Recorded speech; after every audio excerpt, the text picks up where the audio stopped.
자, 중학교 1학년 제자님들, 오늘 이제 12강 하겠습니다. 12강 이제 1차 방정식에 활용하도록 하겠습니다. 1차 방정식의 활용 1부 하도록 할게요. 1차 방정식의 활용은 1부, 2부, 3부, 4부 개념 이제 4부로 꾸려 나가도록 하겠습니다. 자, 1부만 일단 1부는요. 자, 1차 방정식 활용해서 1차 방정식을 배웠으니까 사용해 보겠다 이겁니다. 써보겠다. 배웠으니까 써보자 이거죠. 자, 그런데 그 첫 번째 내용으로서 1부에서는 1차 방정식을 해결하는 해결 순서 정도는 알고 있자. 나중에는 이제 이 해결 순서를 몰라도 됩니다. 왜냐면 몸에 그냥 익숙해져 버리면 그냥 쫙쫙 나오거든요. 그런데 아직은 여러분들이 이 해결 순서를 좀 알고 있어야만이 문제를 푸는데 이제 적응이 되는 중학교 1학년 이제 기초 단계를 쌓는 작업이니까요. 오늘 1부는 이제 해결 순서 배우기로 하겠습니다. 1부는 1차 방정식을 활용하는 해결 순서 배우기 하겠습니다. 오늘 이제 오늘 모든 이제 시중에 있는 책들의 기로 많이 끝나요. 이제 오늘 이런 활용 해결 순서는 다 오늘 전부 다 기로 끝낼게요. 무슨 얘기냐면 이제 활용 순서가 일단 정하기, 이제 세우기, 풀기, 확인하기 이런 순서로 되어 있거든요. 그럼 이제 죄송해요. 또 어려운 얘기를 하려고 했어요. 죄송합니다. 자, 그러면 미안합니다. 자, 중학교 1학년 학생님들 정하기, 세우기, 풀기, 확인 순서인데요. 정하기는 뭘 정하냐면 이제 구하고자 하는 것을 우리가 미지수를 배웠으니까 미지수 x로 정하기 이런 겁니다. 일반적으로 구하고자 하는 것을 대부분 다 x로 정합니다. 하지만 나중에 고학년이 되고 좀 하다 보면 구하고자 하는 것을 미지수 x로 정하지 않는 문제들을 좀 알게 됩니다. 구하고자 하는 것을 미지수 x로 놓으면 문제가 다 풀리는데 좀 구하고자 하는 것을 미지수 x로 놓는 것보다 다른 것을 x로 놓으면 문제가 빨리 풀리는 그런 문제들이 좀 있기 때문에 구하고자 하는 것을 미지수를 x로 놓는 게 맞지만 그러지 않는 경우도 나중에는 이제 알게 된다는 거 참고로 알고 계십시오. 하지만 오늘은 이제 구하고자 하는 것을 미지수 x로 정하는 요 말에 이제 충실하도록 하겠습니다. 세우기는 뭐냐면 우리가 1차 방정식을 배웠으니까 이제 방정식을 이제 세우자 이거죠. 외우는 거 아닙니다. 느껴야 돼요. 그러니까 이제 그냥 미지수 x 설정 이것만 느낌을 가지면 미지수를 이제 설정했으니까 당연히 뭐예요? 미지수를 통해서 문제를 읽으면서 문제를 해석하면서 방정식을 세우겠죠. 방정식을 세운 다음에는 그 방정식을 당연히 뭐 하겠어요? 풀어야겠죠. 방정식을. 그 방정식을 풀면 x값이 나왔겠죠. x값, 미지수에 설정한 값. 그 값을 확인해 보자 이거예요. 그 값이 그 문제에 어울리는 답인지 확인해 보자는 겁니다. 그래서 선생님이 정하기, 세우기, 풀기, 확인하기 이렇게 합니다. 선생님 이거 이제 여러분들한테 이제 좀 어려운 내용일 수 있지만 여러분들이 어릴 전 이제 암기하는 방법을 만드는 걸 좋아해서 세계 정세는 항상 풀로 확인해야 된다. 세계가 이제 돌아가는 거, 세계 정세. 그러니까 세계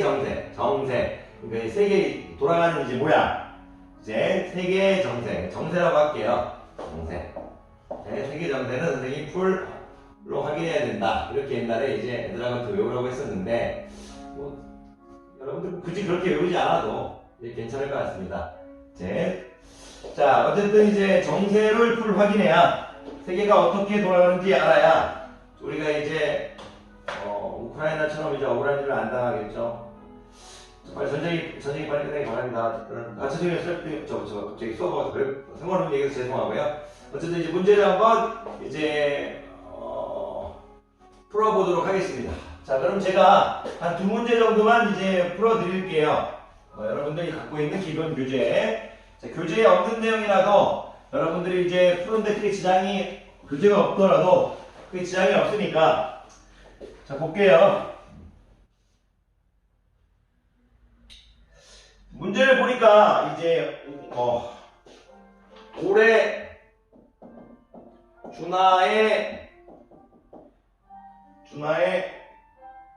다 적어드릴게요. 문제 없는 학생들도 있으니까. 올해 이제 준하의 아버지의 나이는 49살이고, 준하의 나이는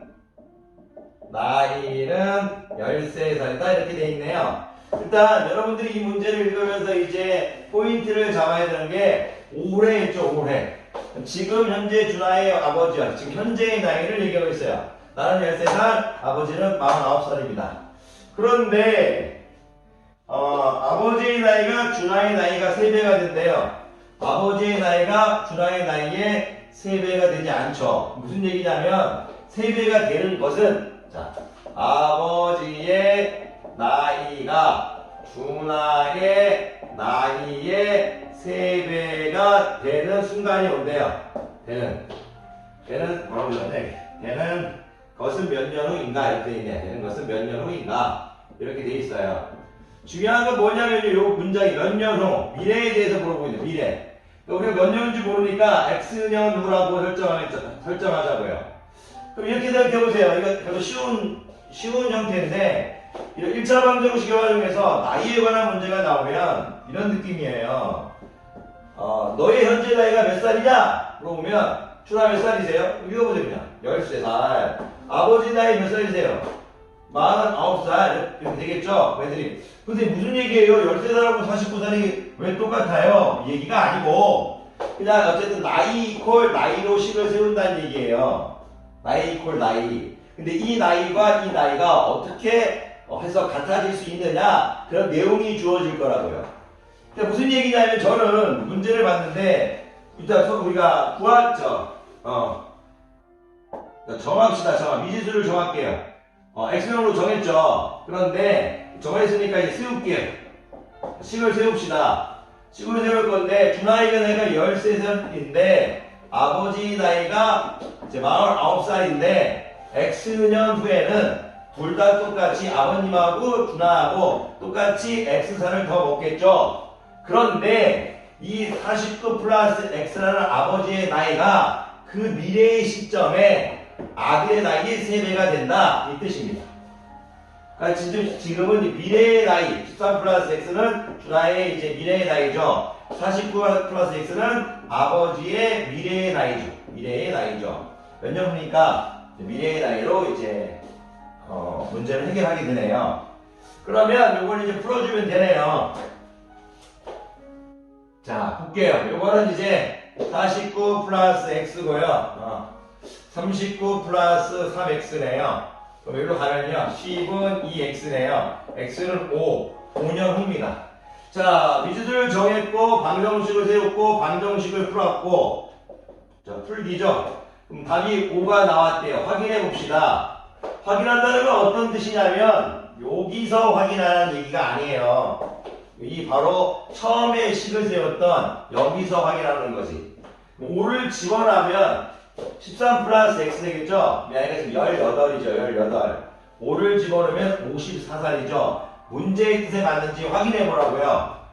미래의 18살이 되는 준하의 나이의 3배는 아버지의 미래의 나이다. 맞죠? 이렇게 문제의 뜻에 맞게 맞는지 확인해 보면 여러분들이 잘했는지 안 했는지 알 수 있습니다. 자, 한 문제만 더 풀어보고, 자, 오늘 1부를 마치도록 하겠고요. 다음 2부에서 우리가 만나도록 할게요. 하나만 더 풀도록 하겠습니다. 자, 갑시다. 화이팅! 어쨌든 여러분들 까먹지 마십시오. 정하기, 세우기, 풀기, 확인하면 만사 오키입니다. 학생들에게 사과를 나눠주는데, 이 문장을 나중에 이제 공부를 좀 많이 하면 학생들에게 사과를 나누어 주는데 이 문장을 조금 읽으면 나중에 이제 학생들에게 있잖아요. 학생 수를 모르니까 학생 수를 x로 놔야겠다. 이런 걸 자연스럽게 알게 되는데 학생들에게 학생 수를 모르니까 학생들에게 있는데 학생 수를 모르니까 x명으로 놔야겠다. x명으로 놔야겠다. 이렇게 보이는데 아직은 여러분들이 이제 그 정도를 볼 학년은 아닙니다. 학생들에게 사과를 나누어 주는데 한 사람에게 5개씩 나누어 주면 한 사람에게 5개씩 나누어 주면 3개가 남고 5개씩 나누어 줘도 3개가 남으니까 그 3개는 저어 주시면 되겠습니다. 그래서 제가 먹는 게 싫다고 선생님한테 주는 게 싫다고 애들에게 6개씩 나누어 주면 큰일 납니다. 8개가 부족해 버립니다. 즉 6개씩 나누어 주면 8개가 부족하다는 얘기는 8명은 5개씩밖에 못 가져간다는 얘기입니다. 괜찮습니까? 자, 그러면 문제를 계속 읽어볼게요. 8개가 부족하는데 사과의 개수를 구하랍니다. 사과의 개수를 구하랍니다. 그러면 원래는 저 학생들에게는 x로 두는 게 상당히 편한 유형이라는 걸 고학년들은 아는데 오늘은 우리가 이제 구하고자 하는 것을 x로 두는 게 테마니까 주제니까 구하고자 하는 걸 일단 x로 놓겠습니다. 자, 그러면 x로 놓을 건데 구하고자 하는 걸 x로 놨어요. 그런데 왜 이게 안 좋으냐면 여기서는 사과의 개수를 x로 놓는 순간 학생이 몇 명인지 모르겠어요. 그래서 학생들 몇 명인지 모르니까 y를 또 y로 놔줘야 되거든요. 자, 계속 해볼게요. y명에게 학생들 y명에게 명이 좀 잘 안 써지네요. 오늘은 y명에게 사과를 나눠줘 5개씩 나눠줬으니까 5y개가 필요하겠네요.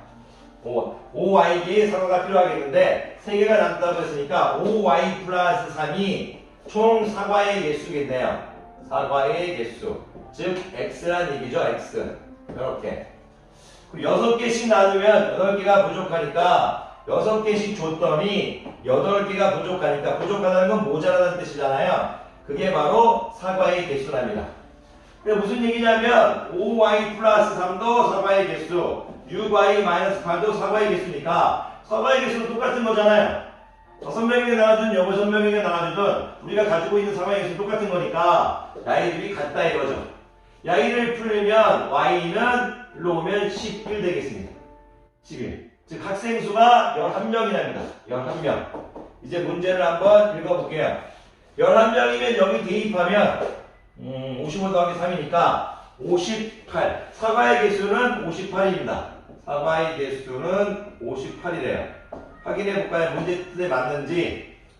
자, 사과의 개수가 58개라면 11명이 학생에게 사과를 나눠주는데 5개씩 나눠주면 11명이 학생에게 5개씩 나눠주면 58개의 사과를 3개가 남고 58개의 사과를 11명에게 6개씩 나눠주면 8개가 부족하네요.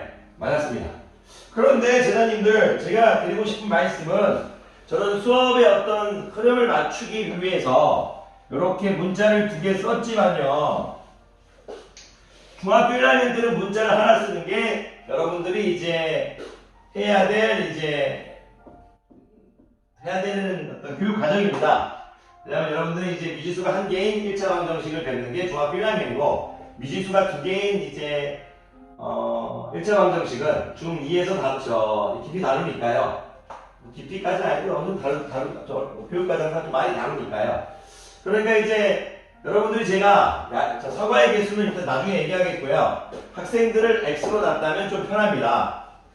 학생들을 모르니까 x명이라고 놓으면 문제를 읽으면서 x명인데 사과를 5개씩 x명에게 나눠준다는 거니까 혀가 좀 꼬여서 죄송합니다. 자, 5x개의 사과가 있는데 그게 바로 3개가 남는데 그런 사과의 개수를 6명씩 x명에게 나눠줬더니 8개가 부족하다는 얘기입니다. 즉 무슨 말이냐면 죄송해요. 학생 수죠. 선생님이 빨리 듣고 이제 또 이제 뭔가 또 다른 걸 해야 된다고 생각하니까 혀가 자꾸 꼬이네요. 자, 죄송해요. 다시 할게요. x명에게 이제 5개씩 나눠주면 사과 3개가 남고 x명에게 6개씩 나눠주면 8개가 부족하다고 했으니까 야인 역시도 뭡니까? 사과의 개수. 야인 역시도 뭐죠? 사과의 개수 이렇게 되겠죠. 학생 수를 x명으로 놓고 푸는 게 더 편하다 이겁니다. 그럼 학생 수는 어떻게 됩니까? x는 11 되겠죠. x가 11 되니까 여기 이제 대입해버린 5 곱하기 11 플러스 3인 58이 바로 사과의 개수라는 얘기죠. 여기 대입해도 당연히 좌변식, 우변식 선생님이 이퀄 나가지고 사과의 개수를 풀었으니까 굳이 대입하지 않아도 여기도 58이 나오는 걸 알 수 있겠죠. 대입해서 확인해 보겠습니다. 대입하면 x에 몇을 대입해야죠? 11을 대입해야 돼요. 죄송합니다. 11을 대입하면 66 빼기 8이니까 58 맞네요. 이렇게. 자, 선생님 혹시라도 이제 수업을 하면서 중간에 조금 이제 문제를 설명하는데 크게 지장은 없을 텐데 혹시 이제 생각한 거하고 다르게 좀 피곤해서 좀 말이 헛나온 부분들이 뭐 살짝 오해를 살 수 있는 내용들이 조금 있다면 이쁘게 봐주시고요. 왜냐면 편집 없이 바로바로 올리겠습니다. 제가 수학적으로 크게 문제가 없으면 작은 거 실수 있어도 그냥 바로바로 올리겠습니다. 자, 강의 듣느라 고생 많으셨고요. 2부에서 뵙도록 하겠습니다. 자, 노력하시는 자녀님들 화이팅! 안녕히 계십시오.